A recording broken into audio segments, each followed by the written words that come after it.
नमस्कार किसान भाइयों, इस समय हम खड़े हैं मध्य प्रदेश के जिला राजगढ़ विकासखंड नरसिंहगढ़ के ग्राम मानपुरा देव में। किसान भाइयों, राजगढ़ ऐसा क्षेत्र है जो पूरा संपदा और अपने कृषि उत्पादन में भरा पूरा है। किसान भाइयों, इसमें कोई संदेह नहीं है कि हमारे देश में अनेक क्षेत्रों में उन्नति की है और कृषि के क्षेत्र में तो क्रांतिकारी परिवर्तन आ रहे हैं। किसानों ने अपनी मेहनत और कृषि विशेषज्ञों की सलाह से कृषि के क्षेत्र में एक अलग ही प्रकार की खेती शुरू कर दी है। इससे उनकी आर्थिक स्थिति मजबूत हुई है। किसान भाइयों, आज हमारे साथ एक ऐसे किसान हैं जिन्होंने अपनी मेहनत और राजगढ़ से जो कृषि विज्ञान केंद्र है, वहाँ के जो विशेषज्ञ हैं, उनकी सलाह से सब्जियों के क्षेत्र में काफ़ी उत्पादन बढ़ाया है। उनकी आर्थिक स्थिति काफ़ी मजबूत हो गई है। कैसे किए, उन्हीं से जानते हैं। छगनलाल जी, आपका कार्यक्रम में स्वागत है। सर नमस्कार। जी सब किसान भाइयों का मेरा हाथ जोड़ के नहीं बहुत बहुत नमन साहब, और क्या- आप लोगों को सबको बहुत नमन। जी मैं राजगढ़ जिले का नरसिंहगढ़ तहसील से और ग्राम मानपुरा देव से छगनलाल कुशवाहा आपका बहुत बहुत अभिनंदन स्वागत करता है। बहुत बहुत स्वागत। छगनलाल जी, सबसे पहले आप हमारे किसान भाइयों को ये बताएं कि आपके पास जो हम देख रहे हैं, अभी हमने पूरा फार्म घूमकर देखा था, जी सर। कहीं मिर्ची लगी हैं, गोभी बढ़िया लगी है, आलू भी लगा हुआ है और बहुत सारी अदरक भी है। इतनी अच्छी खेती आप कर रहे हैं, कब से ये खेती कर रहे हैं? सर खेती तो हमारे पूर्वजनों से बूढ़े बड़े जो करते आए, बाबूजी पिताजी वगैरह, जब ने हमने स्वतः संभाली, जब से हमने भी ये करते आ रहे हैं सर। तो कितनी ज़मीन है अभी फार्म पे आपके पास? 40 बीघा है साहब और 50 बीघा पूरी ज़मीन है अपनी। तो कितनी ज़मीन में कौन कौन सी इस समय फसल लगी वर्तमान में? इस समय साहब ये गोभी लगी है करीबन 30 बीघा में, और अदरक लगा है अपना करीबन 1.5 बीघा में, जी। और टमाटर मिर्ची लगे हैं साहब अपने 1.5 बीघा में। वो मिर्ची लगी हुई है 1.5 बीघा करीबन, 1.5 पौने 2 एकड़ करीबन, और उसमें टमाटर लगे हैं 2 बीघा के सर, और सभी फसल है, प्याज लगी हुई है, अदरक भी है। अदरक भी है। हाँ, तो और सेम 1 बीघा करीबन में सेम भी लगी हुई है। बहुत बढ़िया आप खेती, हमने देखा, हमारी पूरी टीम ने देखा, आपके फार्म में घूमकर देखा, बहुत बढ़िया फसल है। आप पहले गोभी के बारे में बताएं कि 30 बीघा खेत जो आपने लगाई है गोभी, इसमें लगभग कितनी लागत आई होगी और आपको लगभग आपको कितने फायदा हो सकता है, कितने की बिक जाएगी? इसमें सर करीबन 1 लाख 1.5 लाख का उसमें खर्च आ गया था। हाँ, 1.5 लाख से 2 लाख तक का खर्च आ गया सर, इसमें लागत लग गई। और कुछ हमने अंग मजदूरी करके नहीं, अंग मेहनत करके नहीं, कुछ मजदूर भाई लोगों ने सबने मेहनत करके नहीं, और इसके बाद में बहुत। कहाँ बेचते हैं इसको आप? सर भोपाली बेचते हैं, ब्यावरा भी बेचते हैं, नरसिंहगढ़ भी बेचते हैं, अपने सभी दूर बेचते हैं साहब। तो अगर व्यापारी लोग यहाँ से भी ले जाते हैं। तो इस साल आप लगभग कितनी की गोभी बेच लेंगे? जी सर, इस साल सर करीबन 10 लाख से कम की मतलब 1.5 लाख की लागत में और 10 लाख की गोभी बिक जाएगी। जाएगी सर। तो ये कितने दिन में गोभी की फसल कितने दिन में पूरी हो जाती है? ये 2-2.5 महीना, 2-2.5 महीना बाद 3 इसके महीना बाद। लगेगा। तो अब हमने टमाटर देखा, टमाटर कितनी जगह में है? टमाटर सर 1.5 बीघा 2 बीघा में है सर। किस तरीके से लगाया है इसको? बढ़िया टमाटर लग रहा था ये। हाँ सर, ड्रिप मल्चिंग पे लगा हुआ है सर। जो ड्रिप मल्चिंग आपने बोला है, ये क्या होता है, इससे क्या फायदे हैं? इससे सर बहुत से फायदे हैं हमें। इसमें घर जैसे चारा वगैरह नहीं उगता है उसमें, और ये धूप तापमान से भी बचाते हैं साहब, इसलिए हमने वो ड्रिप मल्चिंग लगाई हुई है सर। इसमें सिंचाई कैसे करते हैं आप? सिंचाई उसी से हो जाती है, उसी से दवा वो चली जाती है साहब, पूरा ड्रिप के द्वारा, और पूरे सब उसी से देते हैं, ड्रिप से पानी भी उसी से जाता है, करीबन 3 घंटे में आपकी सिंचाई हो जाती है सर। 3 घंटे में? 3 घंटे में। तो समय भी बचत होती है और हाँ, पैसा समय की बचत होती है। हाँ, समय की बचत होती है, पैसे की बचत होती है सर। तो इसको आप मिर्ची को कहाँ बेचेंगे? इससे क्या फ़ायदा, कितना फ़ायदा होगा आपको? ये सर ब्यावरा बेची हमने और नरसिंहगढ़ बेची और कुछ व्यापारियों को भी दी। हम्म, तो करीबन सर 3-3.5 लाख की हमने मिर्ची बेच दी सर। और लागत लगभग कितनी आई? ये 50,000 करीबन आई थी सर। तो इसमें भी काफ़ी फ़ायदा हुआ। हाँ सर। हाँ, अब हम बात करेंगे टमाटर की। हाँ सर। तो टमाटर में आपने किस पद्धति से लगाया, किस किस्म का है और कैसे लगाया, ये बताओ। और इसको कहाँ बेचेंगे? ये सर हमने लगाया है, ये कंपनी अभिलाष कंपनी का है जी। और ये पूरा ड्रिप मल्चिंग से लगा हुआ है सर। हम्म, और हम इसको ब्यावरा, नरसिंहगढ़, भोपाल और यहाँ के व्यापारियों को सबको बेचते हैं। फसल तो बहुत अच्छी लग रही टमाटर की। ये कब तक इसकी चलेगी, उत्पादन कब तक होगा? ये सर 3-3 साढ़े 3 महीने तक चलती है साहब। 4 महीना भी ले लेती है सर। हाँ, इससे क्या उम्मीद है आपको, कितना लाभ होगा? सर इसमें करीबन 3-4 लाख का तो लाभ होना चाहिए। अच्छा अच्छा। अदरक भी हमने देखा, अदरक भी लगभग खुदने वाला ही है। हाँ सर। तो इसको क्या उम्मीद है आपको, कितना पैदावार होगा? और सर ये हमने 6 कुंटल लगाया है, 6 कुंटल के करीबन। और करीबन कम से कम नहीं तो इसमें 1 लाख का खर्च आ गया था और करीबन 4 लाख का तो फिर होना चाहिए सर। 4 लाख का होना चाहिए, हाँ उम्मीद है। उम्मीद है सर। हाँ, इसके अलावा और कौन सी फसल है? हमने देखा है आपने आलू भी लगा दिया, ये कब लगाया? आलू लगा दिए सर। हाँ, तो आलू में बहुत बढ़िया। किस पद्धति से लगाया? आप हाथ से लगाते हैं या मशीन से? पहले सर बैल और उससे हल से लगाते थे, मजदूर लोग लगाते थे। और अब सर ट्रैक्टर की जो मशीनें आ गई हैं, नई कृषि विभाग से हमें थोड़ी अच्छी जानकारी मिली थी, इसलिए हमने मशीन ले ली है, मशीन भी है और मशीन से लगाते हैं सर।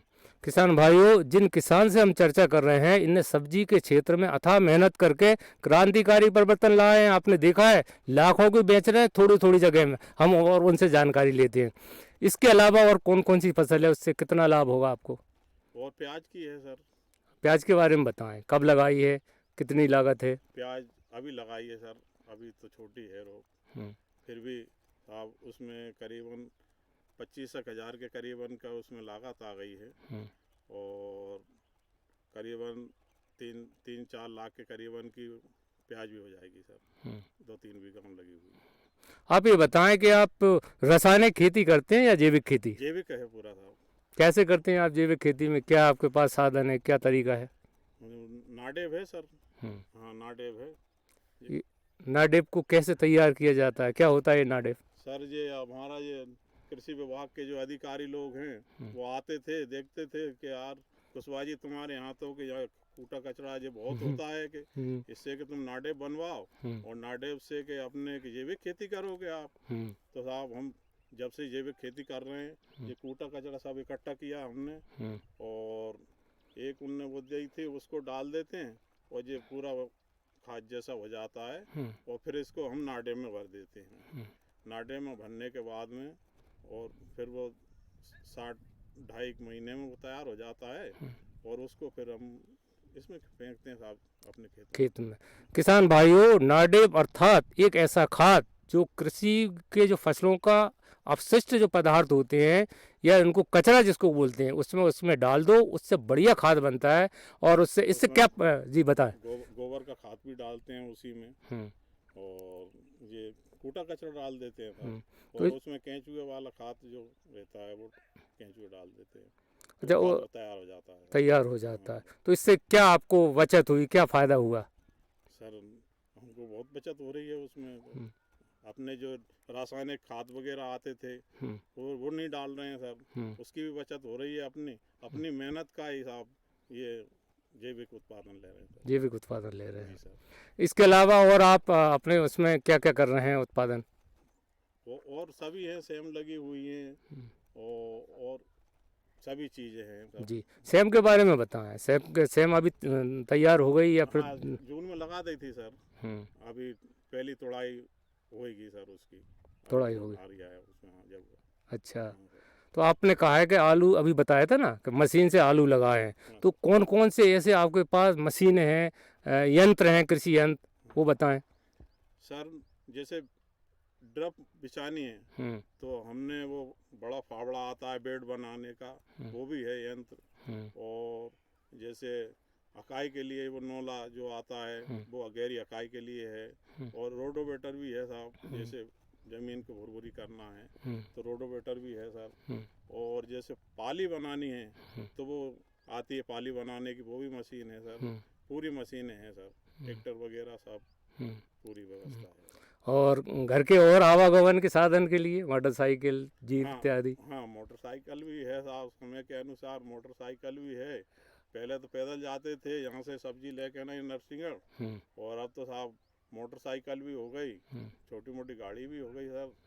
और सब साधन है, ट्रैक्टर वगैरह है ले जाने के लिए सब्जी। छगनलाल जी, अभी एक ऐसा भारत सरकार ने कानून पास किया है जिसके तहत किसान अपनी फसल को अपने खेत से सीधे बाजार में बेच सकता है। इसके बारे में आपको कोई जानकारी है तो बताएं। नहीं है सर मेरे को। हाँ, तो आप अभी पास हुआ है, जल्दी से आपको उसके अंतर्गत किसानों को अपनी उपज का मूल्य अपने खेत से ही मिलेगा। इसके बारे में आप जानकारी लें। कृषि विज्ञान केंद्र से आपको क्या लाभ है? कृषि विज्ञान ये लाभ साहब, हमें पूरी जानकारी मिलती रहती है और जो भी कुछ होता है वो सही बताते रहते हैं। अखिलेश सर है और आपके ये क्या नाम है उसका, बहुत सारे कृषि वैज्ञानिक अधिकारी लोग आते रहते हैं समय समय। साहब हैं हमारे यहाँ की जय कृषि विद्यालय में, वो भी आते हैं साहब, वो भी अच्छी जानकारी देते हैं।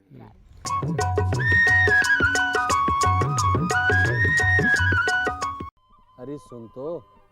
मुझे क्या सुनाना चाहते हो? जो सुनाओ मेरी सौतन को। किसको? अरे वही तुम्हारा मोबाइल फोन जिससे सुबह शाम दिन रात चिपके रहते थे और कहते थे किसान कॉल सेंटर से बातें हो रही हैं।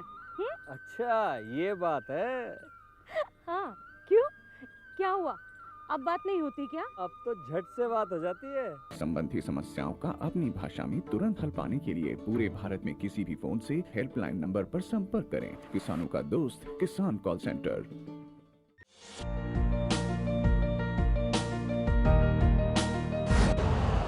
यूरिया का स्वदेशी उत्पादन 70 लाख टन बढ़ाने के लिए 6 उर्वरक संयंत्रों का उद्धार किया जा रहा है। FCIL के गोरखपुर, सिंदरी, तलचर और रामागुंडम संयंत्र, HFCL की बरौनी इकाई और BVFCL की नामरू फोर्थ। सोने पर सुहागा ये है कि देश में अब बनेगा सिर्फ नीम लेपित यूरिया, क्योंकि इससे होगा किसानों का फायदा ही फायदा। अनाज का उत्पादन 10% तक बढ़ेगा। बढ़ेगी 10 से 15% नाइट्रोजन क्षमता।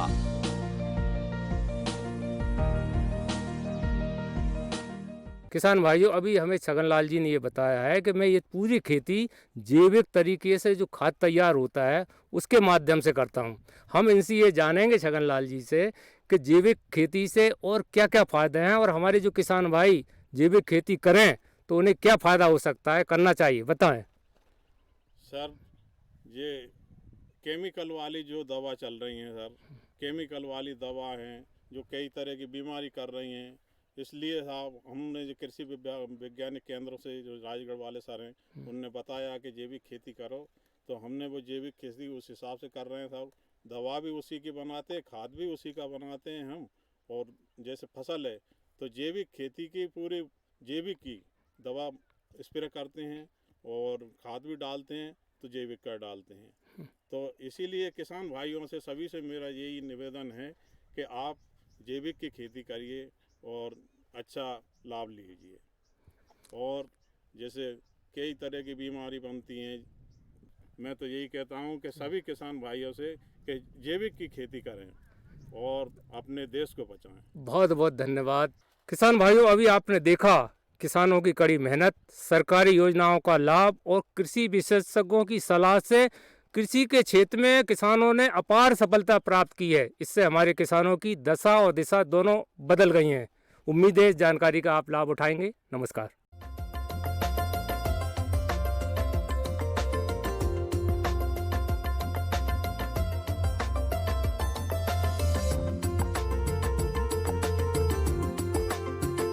नमस्कार किसान भाइयों, खबरें खेती की में आप सभी का स्वागत है। आइए जानते हैं आज के प्रमुख समाचार। प्रधानमंत्री मानधन योजना में रजिस्ट्रेशन, आंवले की खेती में है भरपूर लाभ, जलवायु परिवर्तन का फसलों पर प्रभाव, कुसुम योजना में हुआ है संशोधन, भूमिगत कीटों से बचाएं फसल को। आइए जानते हैं खबरें विस्तार से। प्रधानमंत्री मानधन योजना में रजिस्ट्रेशन। केंद्र सरकार ने पिछले दिनों किसानों को प्रधानमंत्री मानधन योजना का तोहफा दिया था, लेकिन जिन किसानों ने इस योजना का लाभ लेने के लिए अभी तक रजिस्ट्रेशन नहीं कराया है, उन्हें घबराने की ज़रूरत नहीं है, क्योंकि वो अब भी इस योजना का लाभ ले सकते हैं। इस योजना में किसानों को 3,000 रुपये की पेंशन देने की व्यवस्था की गई है। अब तक लगभग 21 लाख से अधिक किसान इसमें रजिस्ट्रेशन करवा चुके हैं। पेंशन योजना का लाभ उठाने के लिए किसान को कॉमन सर्विस सेंटर पर जाकर अपना रजिस्ट्रेशन करवाना होगा। रजिस्ट्रेशन के लिए आधार कार्ड और खसरा खतौनी की नकल ले जानी होगी। रजिस्ट्रेशन के लिए 2 फोटो और बैंक की पासबुक की भी ज़रूरत होगी। रजिस्ट्रेशन के लिए किसानों को अलग से कोई भी फीस नहीं देनी होगी। रजिस्ट्रेशन के दौरान किसान का किसान पेंशन यूनिक नंबर और पेंशन कार्ड बनाया जाएगा। आवेदनकर्ता के पास बचत बैंक खाता या पीएम किसान खाता होना ज़रूरी है। प्रधानमंत्री मानधन योजना में 18 से 40 की उम्र का कोई भी किसान आवेदन कर सकता है। आवेदक किसान को 55 रुपये से 200 रुपये के बीच हर महीने 60 साल की उम्र तक योगदान करना होता है। 60 की उम्र के बाद किसानों को योजना के तहत कम से कम 3,000 रुपये पेंशन दी जाएगी। इस पेंशन कोष का प्रबंधन भारतीय जीवन बीमा निगम करती है। इस योजना में वही किसान आवेदन कर सकते हैं जिनके पास अधिकतम 2 हेक्टेयर तक की ही खेती योग्य जमीन हो। पीएम किसान मानधन में जितना योगदान किसान का होगा, उसी के बराबर योगदान सरकार भी पीएम किसान खाते में करेगी। आंवले की खेती में है भरपूर लाभ। अमर फसल के नाम से जाना जाने वाला आंवला महत्वपूर्ण औषधीय फल है। वास्तव में आंवला प्रकृति द्वारा दिया गया एक महत्वपूर्ण तोहफा है। पौष्टिक तत्वों से भरपूर आंवले का व्यापारिक महत्व भी लगातार बढ़ रहा है। इसका वानस्पतिक नाम एम्बलिका ऑफ्लेनेसे है। आंवला फलों में विटामिन सी तथा कैल्शियम, फास्फोरस, पोटेशियम व शर्करा प्रचुर मात्रा में पाई जाती है। साधारणतया आंवला को विटामिन सी की अधिकता के लिए जाना जाता है। आंवले को बलुई भूमि से लेकर चिकनी मिट्टी तक में सफलतापूर्वक उगाया जा सकता है। गहरी उर्वरा बलुई दोमट मिट्टी इसकी खेती हेतु सर्वोत्तम मानी जाती है। आंवले को बीजों और कलम दोनों तरह से लगाया जा सकता है, लेकिन आंवले के पौधे ऊपर की तरफ बढ़ने वाले होते हैं। निचली सतह से बहुत कम शाख निकलती है, जिससे कलम से पौधे लगाना अधिक सफल नहीं है। ज़्यादातर आंवलों के फलों का उपयोग स्वास्थ्य सुधार एवं औषधीय गुणों के लिए किया जाता है, अतः इसका जैविक उत्पादन बड़ा महत्वपूर्ण है। इस प्रकार से उत्पादित आंवला से तैयार उत्पाद अधिक गुणवत्ता युक्त होने के कारण इसकी मांग घरेलू एवं विदेशी बाजार में अधिक रहती है। इसके जैविक उत्पादन की दिशा में किए गए प्रारंभिक कार्य में काफ़ी अच्छी सफलता प्राप्त हुई है। आंवले के पौधों को आमतौर पर सिंचाई की ज़रूरत नहीं पड़ती है, वर्षा जल ही इनके लिए पर्याप्त होता है। ये ऐसे पेड़ हैं जो कम देखभाल में भी अधिक से अधिक फल देकर किसानों को भरपूर लाभ दे सकते हैं। कृषि विज्ञान केंद्र कटनी द्वारा पिछले दिनों जलवायु परिवर्तन के संबंध में किसानों को किस प्रकार से जागरूक किया जाए, इस विषय पर कार्यशाला का आयोजन किया गया। नाबार्ड के सहयोग से आयोजित इस कार्यशाला में जिले के करीब 20 किसानों ने हिस्सा लिया। इस अवसर पर कृषि विज्ञान केंद्र कटनी के प्रमुख डॉक्टर तोमर ने जलवायु परिवर्तन किस प्रकार फसलों, जानवरों और मनुष्यों को प्रभावित करता है, इस बारे में विस्तार से बताया। उन्होंने इसके दुष्प्रभाव से बचने के उपाय भी किसानों को बताए। कार्यशाला में बताया गया कि जलवायु परिवर्तन के कारण किसानों को काफ़ी नुकसान उठाना पड़ता है। इसके लिए पौधारोपण और जल संरक्षण की दिशा में काम किया जाना चाहिए। कार्यक्रम में किसानों को नॉलेज किट भी बांटी गई। किसानों को लाभ लेने के लिए कुसुम योजना में हुआ है संशोधन। देश में अक्षय ऊर्जा क्षेत्र में किसानों की भागीदारी बढ़ाने एवं किसानों की आय को दोगुना करने के उद्देश्य से देश भर में कुसुम योजना चलाई जा रही है। अधिक से अधिक किसान इस योजना का लाभ उठा सके, इस उद्देश्य से सरकार ने अब इसमें कुछ संशोधन किया है। योजना के घटक के अंतर्गत किए गए संशोधन में अब बंजर पड़ती और कृषि भूमि के अलावा किसानों के चारागाह और दलदली भूमि पर भी सौर ऊर्जा संयंत्र स्थापित किए जा सकते हैं। छोटे किसानों की मदद करने के लिए तकनीकी व्यावसायिक व्यवहार्यता के आधार पर राज्यों द्वारा 500 किलोवाट से कम की सौर ऊर्जा परियोजना की अनुमति दी जा सकती है। चयनित नवीनीकरण पावर जनरेटर सौर ऊर्जा संयंत्र को लेटर ऑफ अवार्ड जारी करने की तिथि से 12 महीने के भीतर चालू कर देगा। इसी प्रकार से न्यूनतम निर्धारित क्षमता उपयोग कारक से सौर ऊर्जा उत्पादन में कमी के लिए आरपीजी को कोई जुर्माना नहीं होगा। योजना के तहत घटक 2 में ढेर सारे परिवर्तन किए गए हैं, जिससे अब बड़ी संख्या में छोटे छोटे किसान भी इसका लाभ ले सकेंगे। घटक सी के तहत ग्रिड से जुड़े कृषि पंपों के लिए व्यक्तिगत किसानों को अपने पंपों को सोलराइज करने के लिए मदद दी जा रही है। इसके अलावा किसानों को सोलर पैनल उपलब्ध करवाया जाएगा। इससे वे उत्पादित सौर ऊर्जा से सिंचाई की ज़रूरतों को पूरा कर सकेंगे और बाकी सौर ऊर्जा की बिक्री कर सकेंगे। इनसे डिस्कॉम संबंधित राज्य या SERC द्वारा तय की जाने वाली प्रति निर्धारित दर पर अधिशेष बिजली की खरीदारी करेगी। इस योजना के तहत किलोवाट में पंप क्षमता के 2 गुनी तक की सोलर PV क्षमता की अनुमति है। भूमिगत कीटों से बचाएं फसल को। पेड़ पौधों और फसल में कीड़े कीटा लगना तो आम है, लेकिन जमीन के अंदर ही ऐसे कई कीट होते हैं जो धीरे धीरे फसल को खोखला कर देते हैं। यदि बुआई से पहले ही थोड़ी सावधानी रखी जाए और ऐसे कीड़ों को खत्म कर दिया जाए तो फसल को नुकसान से बचाया जा सकता है। जड़ गलन या तना ऐसा रोग है जो मुख्य रूप से मूंगफली, तिल और टमाटर आदि में होता है। रोग उत्पन्न करने वाले कीट मिट्टी में ही रहते हैं। यह रोग बीज व अंकुरित पौधों को नुकसान पहुंचाता है, जिससे खेतों में पौधों की संख्या में कमी हो जाती है। नमी वाली जमीन में यह रोग अधिक होता है। इसमें जड़ों तथा भूमि के पास वाले तने के भाग में नुकसान होता है और अधिक संक्रमण होने पर पौधे अंत में सूख जाते हैं। बचाव के लिए जरूरी है कि बीजों को अधिक गहराई में ना बोएं और किसान फसल चक्र का विशेष ध्यान रखें। जरूरत पड़ने पर कीटनाशक का प्रयोग करें। उकटा रोग भी जमीन से फसलों तक पहुंचता है। ये फफूंद जनित रोग है जो आमतौर पर कपास, बैगन और मिर्ची में अधिक होता है। गर्मी में खेतों की गहरी जुताई करने और बीजों को उपचारित करके लगाने से इससे आसानी से बचा जा सकता है। मुख्य रूप से बाजरे और राई की फसल में होने वाला एक भूमि जनित बीमारी है अरगट। इससे बचने का आसान उपाय है बीज को बुआई से पूर्व नमक के 20% घोल में लगभग 5 मिनट तक डुबो कर रखें। पानी में तैरते हुए हल्के बीज व कचरे को निकालकर जला दें। शेष बचे हुए बीज को साफ पानी में धोकर छाया में सुखा लें। उसके बाद बुआई के काम में लें। तो किसान भाइयों, आज की खबरों में बस इतना ही। इसी के साथ हमें दीजिए इजाज़त। नमस्कार।